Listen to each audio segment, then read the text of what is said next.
Okay, into the cave we go. And it's boss time.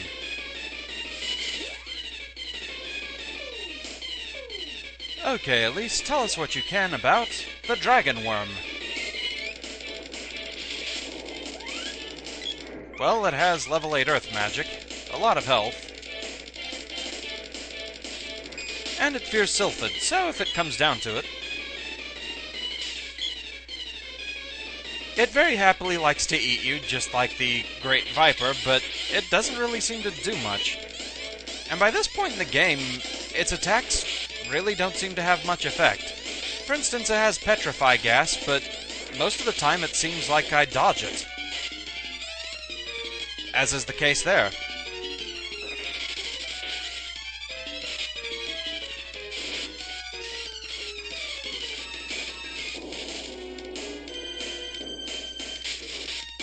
Now, to be sure, he is still a rather annoying boss, because of the same reasons that the Great Viper was. Mainly his habit of hiding in the overgrowth to where you can't attack him. That does make it a rather irritating battle, but not a particularly difficult one. Well, he did manage to cause a Moogle balloon to appear. Take a moment to appreciate just how ridiculous that was.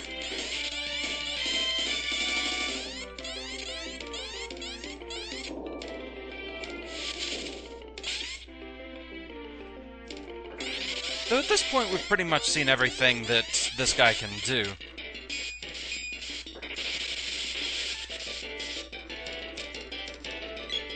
So with that in mind, and after the frustration of that helmet grind,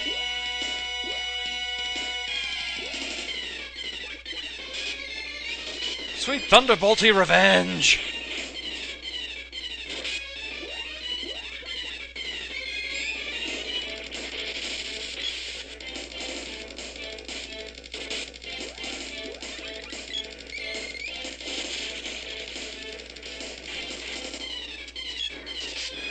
It certainly works nicely enough. If only he'd quit hiding.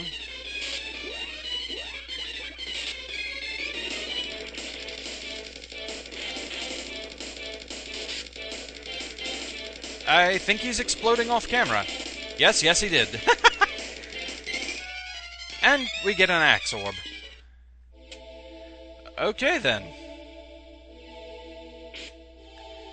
So, yeah, casting took a bit out of me. So let's replenish that. And the sprite is back to full magic already. Oh, I really need to stop forgetting I have NP Absorb. It's just so fun.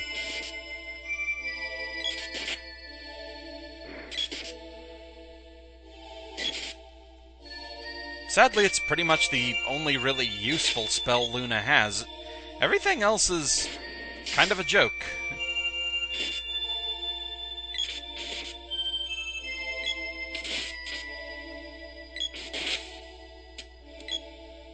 So going over this way, we find a new enemy type, well, a palette swap of an old enemy, and very blandly named Ghost. The weird thing is, there is absolutely nothing to do in here. Nowhere to go, nothing to do, no reason to come in here. But hey, we have new enemy types.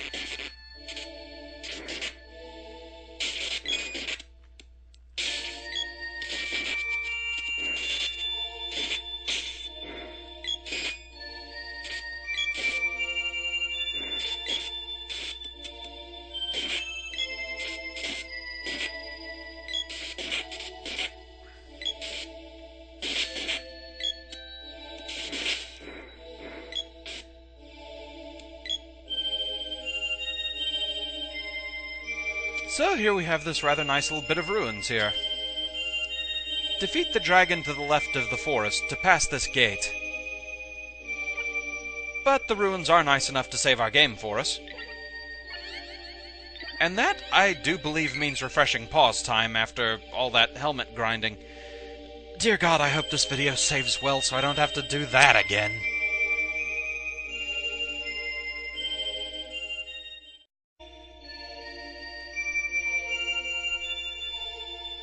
Okay, just gonna go ahead and use some candies here while I explain about the Griffin Helm. It turns out it does have more to it than just the visible defense boost. Wow, that was the only candy I had. The others are close enough. So anyway, in addition to that defense boost of 5 points, it also carries with it a strength boost of +5 and an agility boost of +5. So, it does help a bit. And there's the fact that it is the best head armor that Valor can get, and it's permanently missable, so I suppose it was worth getting. Along with all the experience gained along the way. But for now, it's time to continue on through the Pure Land.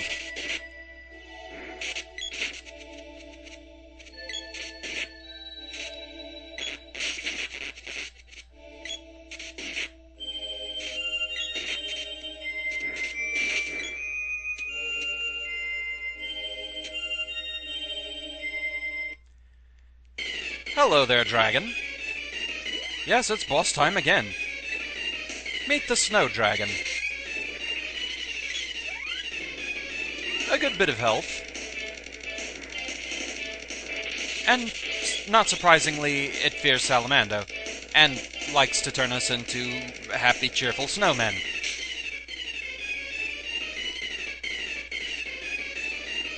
The tricky bit with the Snow Dragon is actually landing a hit on him, but it is possible.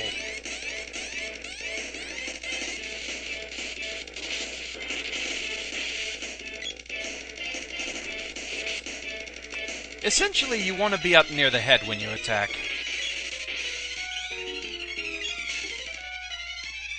And you don't want to keep turning into a snowman. But hey, I mean, this guy's a completely new boss, so kind of want him to at least show off what he can do.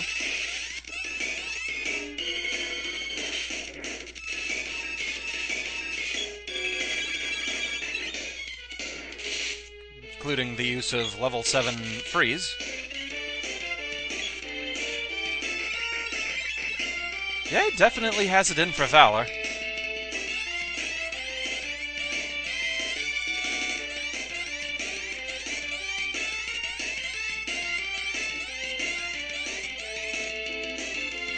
Here, dragon, dragon, dragon, where are you? I have something for you.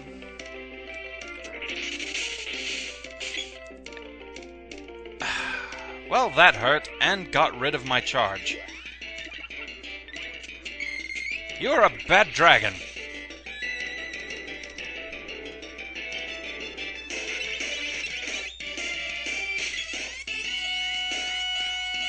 Yeah, that breath wing attack is painful.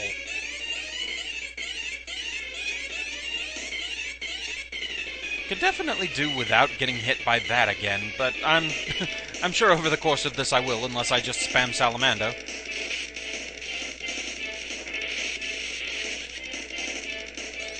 I'm not impressed by your balloon ring. Feel free to keep it up.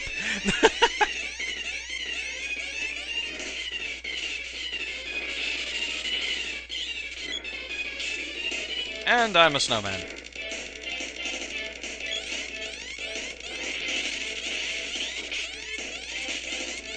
And I'm a double snowman. And frozen.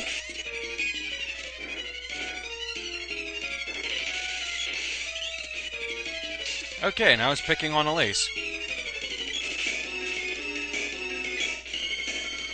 And you know, I do believe Elise could kind of use some chocolate. Just saying.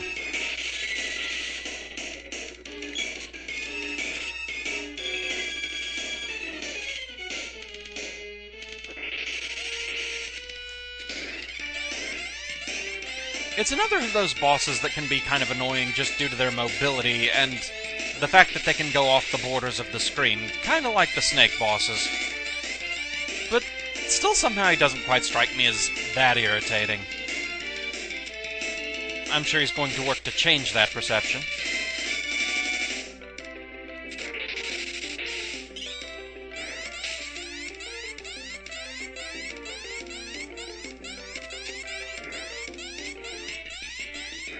Come on, man, I'm an ice dragon too. We should be friends.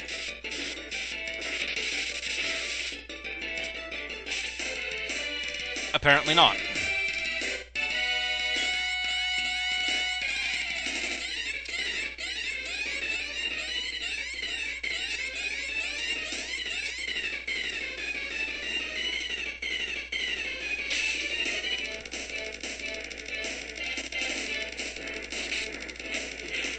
There we go.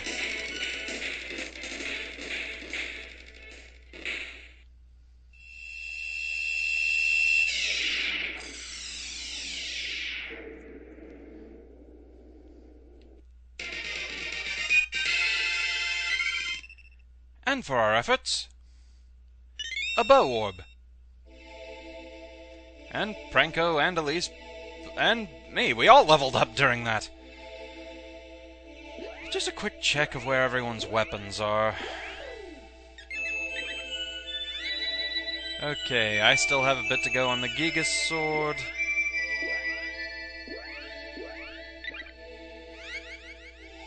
What level is the elf harpoon anyway? 7, so you still have quite a bit to go with that.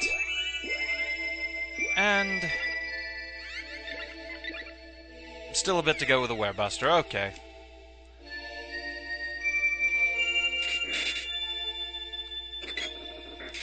Yeah, I knew that was gonna happen.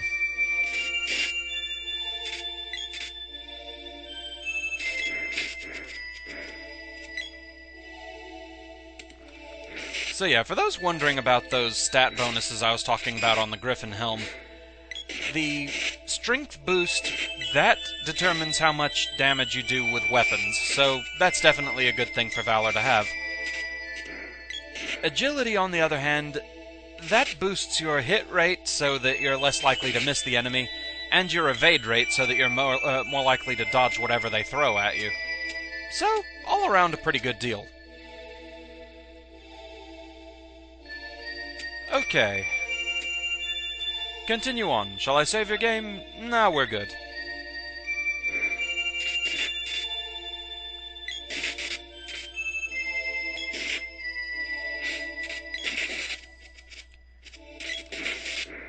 Still quite a ways to go here.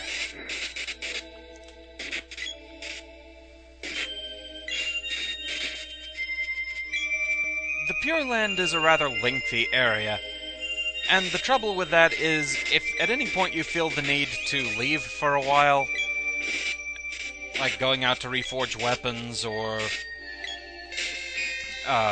stay at an inn to replenish magic power or whatever, the problem with that is, I don't think there's actually any kind of a waypoint in the Pure Land, meaning if you go out, you have to start all the way from the beginning again. The bosses will be gone, sure, but still quite a trip.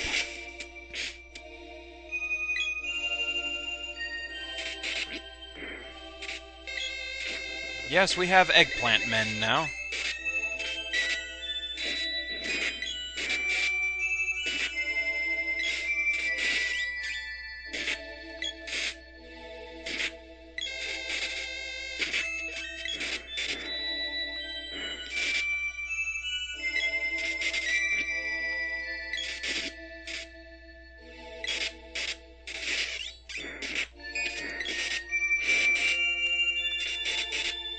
These guys can summon Needle Lions, and that's a bit of a problem.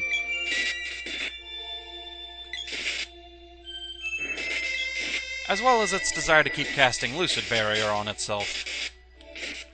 Thankfully, you can still sneak in some hits while it's busy casting, and it'll register after the animation finishes up.